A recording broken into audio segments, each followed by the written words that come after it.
नमस्कार, जय हिंद। दोस्तों, नीट 2024 के रिजल्ट के बाद हम 24 लाख नीट एस्पिरेंट्स के साथ बहुत बड़ा खिलवाड़ हुआ है। आप तो आपकी लाइफ में मजे कर रहे हो, आपको क्या फर्क पड़ता है अगर आप आज बच्चों के साथ नहीं खड़े हुए? आपने हमारा साथ नहीं दिया तो कोई मुन्ना भाई सा डॉक्टर आपका इलाज करेगा और आपको बोलेगा बेड़ू चल लेट जा, इंजेक्शन लगा ले, क्योंकि उस मुन्ना भाई ने फर्जी तरीके से मेडिकल कॉलेज में एडमिशन लिया होगा।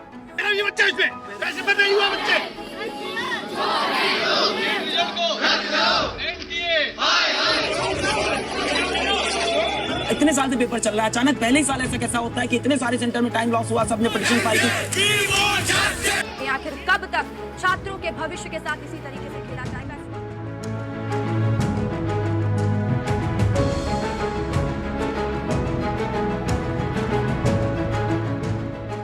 आइए समझते हैं इस पूरे इशू को, इस पूरी कंट्रोवर्सी को, कि आखिर कैसे 67 स्टूडेंट रैंक 1 ला लेते हैं। आखिर कैसे नीट का रिजल्ट जो 14 जून को आने वाला था उसको आनन फानन में 4 जून यानी इलेक्शन वाले दिन लाया जाता है। आखिर कैसे 67 में से 6 टॉपर सेम एग्जामिनेशन सेंटर से होते हैं, और ये वही हरियाणा का एग्जामिनेशन सेंटर है जहां कथित तौर पे धांधली हुई।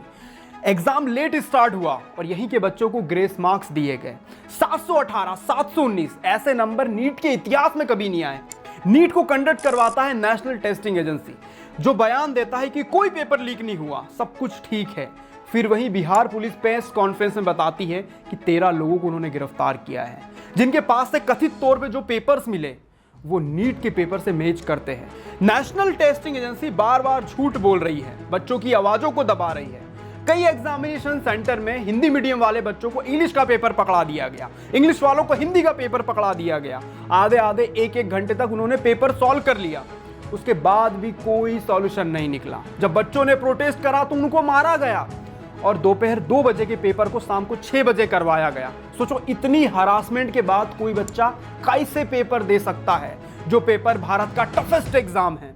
और इसके बाद एनटीए केवल एक नोटिफिकेशन जारी करता है कि भाई हमने पेपर तो करवाया। दोस्तों, नीट 2024 के पेपर में इतने लफड़े हुए हैं, इतने सारे कोइंसिडेंस है जो एक ही ओर इशारा करते हैं, वो है पेपर लीक की ओर। और अगर आप इस टॉपिक पे चर्चा करना चाहते हो तो इस वीडियो को अपने व्हाट्सएप स्टेटस पे लगाइए, इंस्टाग्राम पे हर जगह शेयर करिए। और आपको मेरा काम पसंद आता है तो आप मेरे चैनल को सब्सक्राइब कर सकते हैं। कई बड़े टीचर्स कह रहे हैं कि इस मुद्दे पे पॉलिटिक्स नहीं होना चाहिए। उनसे मेरा एक प्रश्न है, क्या पॉलिटिक्स केवल हिंदू मुस्लिम के लिए है, मटन मुर्गे ये सब चीजों के लिए है? आप समझिए, आपके बच्चों की जिंदगी का सवाल है। पॉलिटिक्स होना जरूरी है ताकि सरकार पे प्रेशर बने। अगर ये एग्जाम एक्चुअल में स्कैम है तो री एग्जामिनेशन हो, संसद में इस बारे में बात हो, इसके ऊपर कड़े से कड़े रूल्स बने ताकि भविष्य में एग्जाम लीक ना हो पाए। नहीं तो आप 2024 का एग्जाम तो चलो फिर से करवा लोगे, री एग्जामिनेशन हो जाएंगे, लेकिन फिर 2 साल 3 साल बाद फिर पेपर लीक होगा, फिर से आपको इतनी मेहनत करना पड़ेगा। इसके लिए जरूरी है कि संसद में इस बारे में बात हो। नीट यूजी का फुल फॉर्म है national eligibility cum entrance test, जो पहले all India pre medical test AIPMT के नाम से जाना जाता था। ये एक नेशनल लेवल का एग्जाम है। 12वीं पास बायोलॉजी का स्टूडेंट देश के टॉप सरकारी और प्राइवेट कॉलेजेस में अगर एडमिशन चाहता है तो उसको इस एग्जाम को क्वालिफाई करना होगा। इस एग्जाम में उसके जितने मार्क्स आएंगे उसके आधार पर बनेगी उसकी ऑल इंडिया रैंक। जिन रैंकों के आधार पर कॉलेज काउंसलिंग करते हैं, जहां पे उनको एडमिशन दिया जाता है। ये एग्जाम न केवल गवर्नमेंट कॉलेजों में एडमिशन का रास्ता साफ करता है, बल्कि प्राइवेट महंगे कॉलेजों की फीस में भी भारी डिस्काउंट दिलाता है। दोस्तों, प्राइवेट मेडिकल कॉलेजेस बहुत महंगे होते हैं, जिनके पीछे का कारण है उनका इंफ्रास्ट्रक्चर। हजारों करोड़ रुपए लगते हैं एक मेडिकल कॉलेज को बनाने के लिए, क्योंकि उन कॉलेजों में हॉस्पिटल होता है, ऑब्जर्वेटरीज होती है, लैब होती है, तरह तरह की और बहुत सारी फैसिलिटीज होती है। इसी वजह से उनकी फीस भी बहुत ज्यादा होती है। नीट क्वालिफाई करने के बाद MBBS, आयुर्वेदा, डेंटल, BDS जैसे बहुत सारे कोर्सेज में आप एडमिशन ले सकते हो। In term of registered student, NEET Bharat के सबसे बड़े और सबसे टफ एग्जामिनेशन में से एक है। बच्चा इस एग्जाम को क्वालिफाई करने के लिए सालों मेहनत करता है, और इस एग्जाम को कंडक्ट करवाया जाता है नेशनल टेस्टिंग एजेंसी के द्वारा, जो है मिनिस्ट्री ऑफ हायर एजुकेशन की autonomous agency. National testing agency न केवल नीट कंडक्ट कराती है, बल्कि यूनिवर्सिटी, स्कूल और कॉलेजेस के इंट्रेंस एग्जाम भी यही संभालती है, और हर साल ये कंट्रोवर्सीज में फंसती है। जैसे 2020 में JEE mains Assam topper scam हुआ था, जहां पे नील नक्षत्र दास नाम के कैंडिडेट ने जेईई मेंस एग्जाम में 99.8 परसेंटाइल स्कोर ला लिया था। उसकी स्टेट से वो टॉपर था। 7 लोग उस समय भी अरेस्ट किए गए थे। 2020 नीट यूजी एग्जामिनेशन में मध्य प्रदेश के छिंदवाड़ा की एक लड़की थी विनिधि सूर्यवंशी। गलती से इसका स्कोर एनटीए ने 6 बता दिया। उस लड़की ने सुसाइड कर लिया और फिर बाद में पता चलता है कि उसके 590 मार्क्स हैं। नीट के एग्ज़ाम में 4 सब्जेक्ट होते हैं, फिजिक्स, केमिस्ट्री, जूलॉजी और बॉटनी। प्रत्येक सब्जेक्ट के 2 सेक्शंस होते हैं, सेक्शन 1 और सेक्शन 2। सेक्शन 1 में 35 क्वेश्चन पूछे जाते हैं जो आपको करना कंपलसरी होता है, और सेक्शन 2 में 15 क्वेश्चन आते हैं, इसमें से 10 क्वेश्चन आपको करना होता है। कुल मिला के बात यह है 4 सब्जेक्ट, प्रत्येक सब्जेक्ट के 45 क्वेश्चन आपको हल करना है। एक प्रश्न सही करने पे 4 अंक दिए जाएंगे और गलत करने पे 1 अंक एज अ नेगेटिव मार्किंग काट लिया जाएगा। इस हिसाब से 180 प्रश्न पूछे जाते हैं और पूरा ये पेपर 720 नंबर का होता है। और इस एग्जाम के लिए आपको 3 घंटे 20 मिनट का समय दिया जाता है। इस वर्ष 9 फरवरी 2024 को नीट का एप्लीकेशन फॉर्म ओपन किया जाता है। 24 लाख बच्चे इस एग्जामिनेशन फॉर्म को भरते हैं और आप समझिए इस वर्ष ही पहली बार ऐसा हुआ था कि एप्लीकेशन क्लोज हो जाने के 15 दिन बाद फिर से एप्लीकेशन को 2 दिन के लिए ओपन किया गया। 5 मई 2024 को देश की 571 सिटी के 4750 एग्जामिनेशन सेंटर में इस एग्जाम को ऑर्गेनाइज कराया जाता है। इसके साथ साथ 14 देशों में भी ये एग्जाम ऑर्गेनाइज किया जाता है। 5 मई 2024 को नीट का एग्जाम होता है और इस एग्जाम से पहले इंटरनेट पे कई ऐसी वीडियोस और न्यूज़ वायरल हो जाती है कि नीट का पेपर बिहार में बेच दिया गया है। ये खबर आग के जैसी फैलती है और जब एनटीए से जवाब मांगा जाता है तो वो कहता है कि नहीं, कोई लीक नहीं हुआ, केवल व्यूज के लिए ये सब चीजें इंटरनेट पे फैलाई जा रही है। एनटीए का ये नोटिफिकेशन 2 घटनाओं को दबाने के लिए था।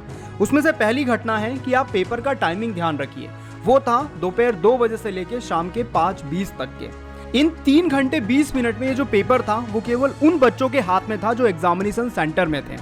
उसके अलावा दुनिया में ये पेपर किसी के पास नहीं था, क्योंकि ये बहुत सिक्योर पेपर होता है। ये जो फोटो आपके सामने आ रही है ये नीट का पेपर है, लेकिन इसमें खास बात ये है कि ये 5 तारीख शाम 4 बजे इंटरनेट पे वायरल होने लग रही थी, मतलब एग्जाम खत्म होने के 1 घंटे 20 मिनट पहले, जो ये साफ साफ इशारा करता है कि ये पेपर लीक है। और इसी दिन जब बच्चे शाम को अपने घर पे आते हैं, उनको जब ये मैसेज मिलता है इंटरनेट पे वायरल हुआ, तो वो लोग समझते हैं कि भाई पेपर लीक हो गया। लेकिन उसी दिन शाम को एनटीए अपना ये नोटिफिकेशन जारी करता है। इस नोटिफिकेशन का जो आप ध्यान से पढ़ोगे तो इसमें एनटीए ने बताया है कि राजस्थान के एक सेंटर में इन्विजिलेटर्स ने बहुत ज़्यादा मेहनत करी, बट उसके बावजूद भी बच्चे एग्जामिनेशन पेपर लेके बाहर निकल गए और इंटरनेट पे फोटो वायरल कर दी। बट यहाँ पे एक बात ध्यान दीजिए, यहाँ पे एनटीए ने टाइमिंग नहीं बताया कि वो बच्चे कब बाहर निकले थे। एग्जाम शुरू होने के बाद बाहर निकले थे, बीच एग्जामिनेशन से निकले थे, या फिर एग्जाम एंड होने के बाद बाहर निकले थे। यहाँ पे उन्होंने टाइमिंग नहीं बताई। अब उनके डाटा छुपाने की वजह से आप ये बात का पता नहीं लगा सकते कि आखिर ये पेपर लीक किया किसने था। दूसरी बड़ी घटना थी बिहार से, जहां पे 4 एस्पिरेंट समेत 13 लोगों को गिरफ्तार किया गया था और कथित तौर पे ये लोग 30 से 50 लाख रुपए में पेपर खरीदने गए थे। और जब पुलिस ने यहाँ पे छापेमारी करी तो उनको जले हुए पेपर, एडमिट कार्ड और ऐसी बहुत सारी चीजें मिली। दोस्तों, इस घटना को 1 महीना से भी ज्यादा होता आ रहा है और बिहार पुलिस अभी तक ये पता नहीं लगा पाई कि जो प्रश्न पत्र उनको मिला था उस फ्लैट से, क्या वो 5 मई को हुए पेपर से मैच खाता है या नहीं खाता। इतना समय लग गया इनको, ये अभी तक मैच नहीं कर पाए। आप समझिए, अगर इन लोगों को वास्तव में मैच करना होता, लोगों की भलाई अगर ये लोग चाहते, तो ये किसी टीचर को वो पेपर पकड़ा देते और बोलते कि भाई बता दो हमको मैच है या नहीं। वो आधे घंटे में टीचर बता देता। लेकिन इन लोगों ने ऐसा कुछ भी नहीं करा। बातें आपसे छुपाई जा रही है। मनवीर सिंह ढिल्लन जो है डिप्टी इंस्पेक्टर जनरल ईओई के, इनके अनुसार इन्होंने 4 स्टूडेंट से बातचीत करी और उसमें से एक स्टूडेंट था आयुष। इसने कबूल किया कि 5 मई को जो परीक्षा आयोजित हुई थी उसके 1 दिन पहले यानी शनिवार रात को नीट का प्रश्न पत्र इसको मिला और जो प्रश्न पत्र इसको मिला था वो परीक्षा केंद्र में वितरित किए प्रश्न पत्र जैसा ही था। आयुष ने माना कि उसके जैसे 25 और स्टूडेंट ऐसे थे जिनको पेपर 1 दिन पहले रटवाया गया था और इनसे कितना रुपए लिया गया, 30 से 50 लाख रुपए लिया गया इनसे उन पेपरों के बदले। दोस्तों, आप नेशनल टेस्टिंग एजेंसी की सिचुएशन को समझ के देखो। एक तरफ तो नेशनल टेस्टिंग एजेंसी नोटिफिकेशन जारी करके बोलती है कोई पेपर लीक नहीं हुआ, सब कुछ बढ़िया है। वहीं दूसरी तरफ बिहार पुलिस प्रेस कॉन्फ्रेंस करके बताती है कि उन्होंने 13 लोगों को गिरफ्तार किया है जिनके पास से जले हुए प्रश्न पत्र बरामद हुए हैं। और एक स्टूडेंट तो ऐसा है जो कबूल कर रहा है कि उसको पेपर की कॉपी पकड़ा दी गई थी 1 दिन पहले। आप इस बात से नेशनल टेस्टिंग एजेंसी की छवि के बारे में सोच के देखो, ये कितना झूठ बोलती है। और ये सब चीज तो बात की बात है, बिहार पुलिस ने कुछ दिनों पहले 16 सॉल्वर को पकड़ा था। सॉल्वर मतलब समझते हो ना आप, मुन्ना भाई ने जैसा उस मूवी में किया था कि अपनी जगह किसी और को एग्जाम देने के लिए भेज दिया गया था, तो ऐसे लोगों को सॉल्वर बोला जाता है। दोस्तों इंटरनेट पे सब कंट्रोवर्सी चलने लग रही थी, कुछ छोटे न्यूज चैनल्स इसको कवर भी करने लग रहे थे, लोगों के मन में गुस्सा था, स्टूडेंट के मन में भी गुस्सा था। नेशनल टेस्टिंग एजेंसी ये बात जानती थी कि अगर उसने रिजल्ट जारी किया तो बवाल होगा, कंट्रोवर्सी होगी, कंफर्म है। और ये इंटरनेट का जमाना है, लोग आग लगाएंगे इंटरनेट पे, इसलिए जानबूझ के जो रिजल्ट 14 तारीख को आना चाहिए था उसको इलेक्शन वाले दिन यानी 4 तारीख को लाया गया। अब आप सोच के देखिए, नेशनल टेस्टिंग एजेंसी ने सोचा कि इलेक्शन वाले दिन अगर हम रिजल्ट लाएंगे तो देश की बड़ी मीडिया तो इलेक्शन के रिजल्ट को कवर करेगी, वो देखेगी कि किसकी सरकार बन रही है। और नीट में जो कुछ स्टूडेंट, 2-4 स्टूडेंट अगर प्रोटेस्ट करेंगे भी, इंटरनेट पे 2-4 लाख लोगों का ट्रेंड आ भी गया ट्विटर पे, क्या फर्क पड़ेगा, क्योंकि लोगों का ध्यान तो भाई इलेक्शन रिजल्ट पे होगा। यही वो मेंटेलिटी थी नेशनल टेस्टिंग एजेंसी की, जिस वजह से 4 तारीख को रिजल्ट लाया गया, आनन फानन। 4 जून को आया ये रिजल्ट देश के नीट के इतिहास का सबसे कंट्रोवर्शियल रिजल्ट बन चुका है। इसमें इतनी सारी दिक्कतें हैं कि आपका सर दुख जाएगा इसको समझ के। देखो मैं समझाता हूं। दोस्तों पहली दिक्कत है रैंक की। लास्ट ईयर जिन बच्चों के 720 में से 650 नंबर थे, उनको MBBS कॉलेज आराम से मिल जाता था, क्योंकि इतनी रैंक मैनिपुलेट नहीं होती थी। लेकिन इस वर्ष शायद 650 नंबर वाले बच्चे को भी MBBS कॉलेज नहीं मिलने वाला। और ये हालत है कि 67 बच्चों ने एयर 1 लाई है। आप समझो, जो टॉप एम्स कॉलेज हैं वहाँ पे 50 से 55 सीटें हैं, तो जिन्होंने रैंक 1 लाई है उनको भी एम्स कॉलेज नहीं मिलने वाला। ये सिचुएशन है देश की अभी। और हर साल नीट के एग्ज़ाम को लेके बच्चे सुसाइड करते हैं। पिछले साल हाईएस्ट सुसाइड रिकॉर्ड हुआ था कोटा में, 26 बच्चों ने सुसाइड किया था। उसके पहले 15 बच्चों ने सुसाइड किया था। और अभी हमारे मध्य प्रदेश के रीवा की एक बच्ची है जिसने कोटा में सुसाइड कर लिया, अभी 4 दिन पहले की बात है। एक आम नागरिक नीट की रैंकिंग स्कीम को आसानी से नहीं समझ सकता, इसलिए अगर आप डिटेल चाहते हो तो एनवी सर की आप एक वीडियो देख लीजिए। इस वीडियो में उन्होंने बताया है, जिस बच्चे के पिछले साल 630 नंबर आ रहे हैं उसकी रैंक बन रही थी पिछले साल 14,184, लेकिन इस वर्ष उसकी रैंक बन रही है 48,600, मतलब उसको MBBS कॉलेज नहीं मिलेगा। और 630 नंबर लाने में एक स्टूडेंट की जान निकल जाती है, बहुत ज़्यादा है 630 नंबर। चारों सब्जेक्ट में अच्छा स्कोर करने के बाद इतने नंबर आते हैं। आप सोच के देखिए 3 गुना रैंक मैनिपुलेट आखिर कैसे हो सकती है। जिस बच्चे के 605 नंबर आएंगे उसकी 26,000 रैंक बन रही थी पिछले साल, इस साल उसकी रैंक बन रही है 76,000।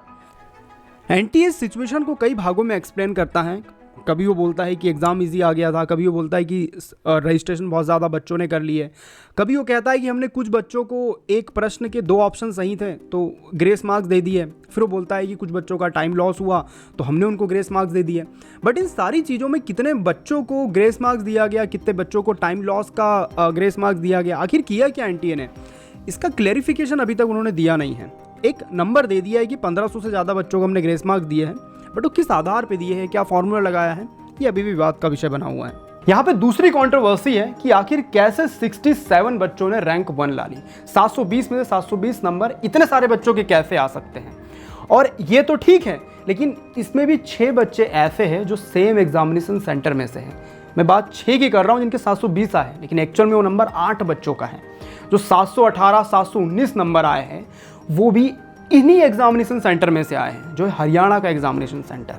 अब इस एग्जामिनेशन सेंटर में कथित तौर पे घपले हुए हैं।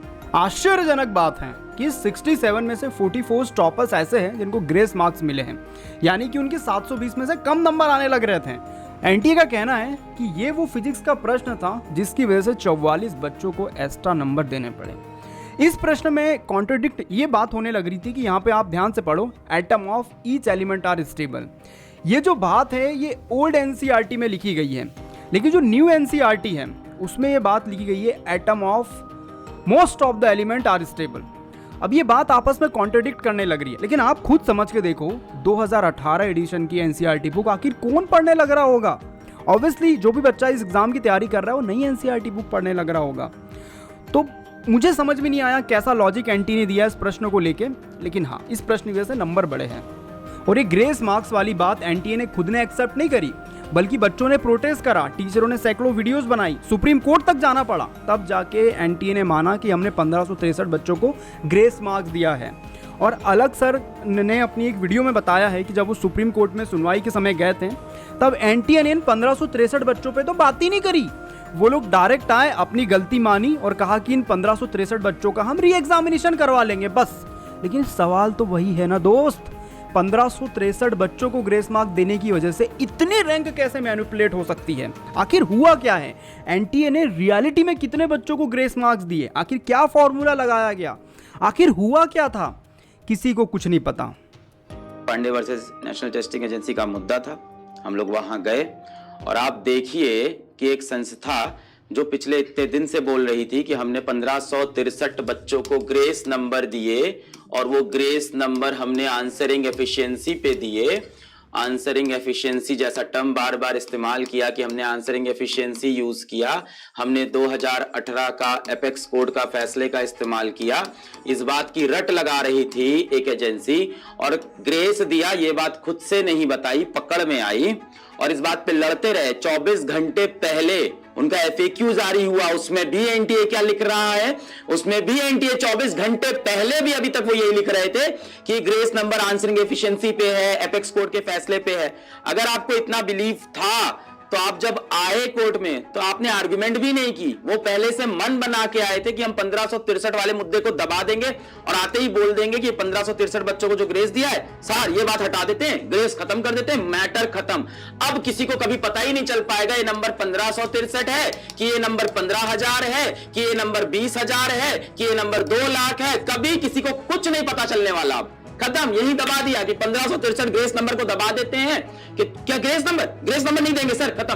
तो फिर क्यों लड़ रहे थे आप 10 दिन से ग्रेस नंबर के ऊपर? फिर क्यों दिया ग्रेस नंबर? और ये ग्रेस नंबर इन्होंने बताया नहीं था, पकड़ा गया था। किसी की जीत नहीं हुई है, ना बच्चों की जीत है ना एनटीए की, सबकी हार हुई है, एजुकेशन सिस्टम की हार हुई है। दोस्तों ये टाइम लॉस होने के पीछे कई कारण हैं। कई एग्जामिनेशन सेंटर में बच्चों को गलत पेपर पकड़ा दिया गया, गलत ओएमआर शीट पकड़ा दी गई, तो कई से तो वेरिफिकेशन नहीं हो रहा और कई एग्जामिनेशन सेंटर में बच्चों की अटेंडेंस नहीं ली गई। ऐसे बहुत सारे कारण हैं। तो भैया नेशनल टेस्टिंग एजेंसी वालों, 250 करोड़ रुपए तुम खर्च कर रहे हो एग्जाम कंडक्ट कराने के लिए, और क्या तुम भांग खा के एग्जामिनीज को रिक्रूट कर रहे हो? क्या उनको तुम प्रॉपर ट्रेनिंग नहीं दे रहे जो इस तरह की गड़बड़ी सामने आ रही है? और यहाँ पे हम आप 4th नंबर की कंट्रोवर्सी पे आगे बढ़ रहे हैं। हमने बात करी कि टाइम लॉस हुआ क्योंकि बच्चों को गलत पेपर दे दिए गए थे। कई इंटरनेट पे बच्चों की ऐसी वीडियोस वायरल हैं जहां बच्चे बताते हैं कि वो इंग्लिश मीडियम से बिलोंग करते थे और उनको हिंदी के पेपर पकड़ा दिया गया, ओएमआर शीट भी पकड़ा दी गई। और जब बच्चों ने कहा कि भाई हम तो इंग्लिश मीडियम के हैं, तो उनसे जानबूझ के कहा गया नहीं तुमको तो ये करना ही पड़ेगा, तुमको यही पेपर करना पड़ेगा।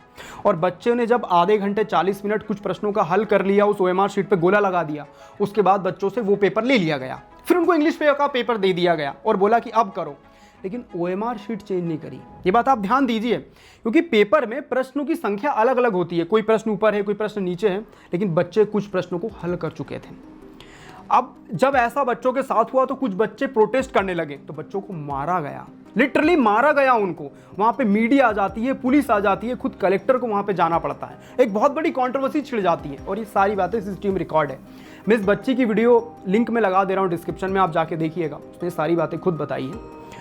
और जब ये सब कंट्रोवर्सी चलने लगती है फिर शाम को 6 बजे फिर से पेपर को कंडक्ट करवा लिया जाता है। अब आप समझ के देखो, वो बच्चा है, वो मैच्योर नहीं है, वो बच्चा है, उसने कभी पुलिस के दंगे नहीं देखे, कभी पुलिस की मार नहीं खाई, उतना तुम उसका हरासमेंट कर ले रहे हो। 3 घंटे बैठ के तुमने उसको चमकाया, उसका हरासमेंट किया, इतना प्रोटेस्ट हुआ, इतना हो हल्ला हुआ, उसकी मेंटल स्थिति क्या रही होगी?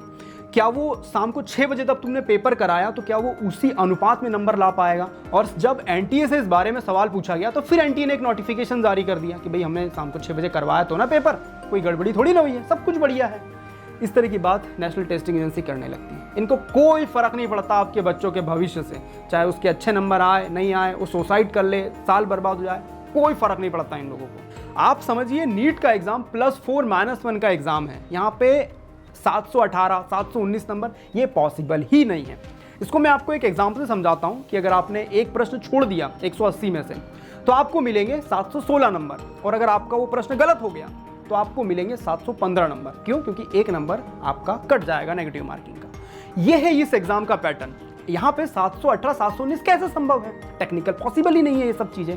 और यही वो कंट्रोवर्सी का पॉइंट है। और इसको जब एनटीए से जवाब के रूप में मांगा गया तो वो कहता है कि हमने जिन बच्चों का टाइम लॉस हुआ था उसका नॉर्मलाइजेशन करा।